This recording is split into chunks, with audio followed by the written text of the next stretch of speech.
हर तस्वीर में काली माता की जीभ क्यों होती है बाहर? जाने क्या है इसके पीछे की कहानी। काली मां का स्वरूप।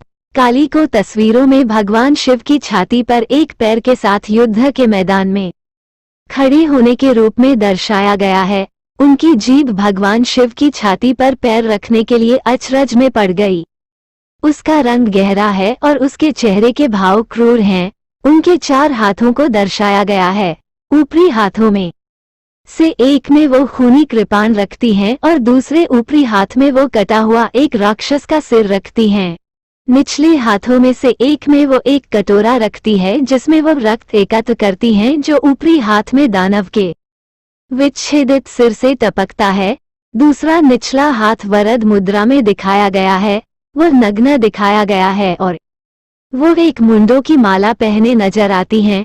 निचले शरीर में वो मानव हथियारों से बना कमरबंद पहनती हैं। इसके अलावा कहीं कहीं तस्वीरों में काली के ऊपरी हाथों में से एक को वरदा मुद्रा में दिखाया गया है और निचले हाथों में त्रिशूल दर्शाया गया है। काली मां की जीभ क्यों है बाहर? आपने कई तस्वीरों में देखा होगा कि मां काली की छाती पर अपने पैर रखे हुए हैं। इसके पीछे की भी एक कथा है।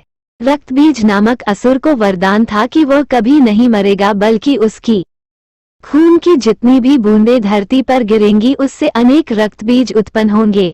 वरदान पाकर रक्तबीज ने तीनों लोकों में हाहाकार मचा दी।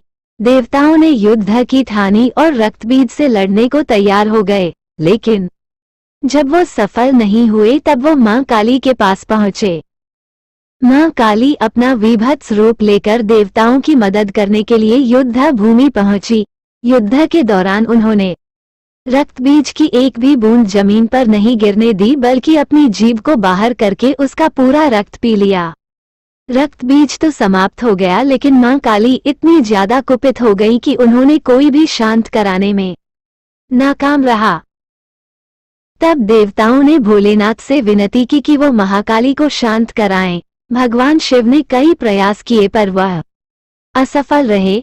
फिर भोलेनाथ काली को रोकने के लिए उनके सामने लेट गए। जैसे ही गुस्से में मां काली ने अपने कदम बढ़ाए, उन्हें एहसास हुआ कि वो भगवान शिव के ऊपर चरण रख रही है। ये देखकर वो शांत हुई चरण के पास जाकर लेट गए और मां काली ने देखा कि वो शिव पर कदम रख रही है।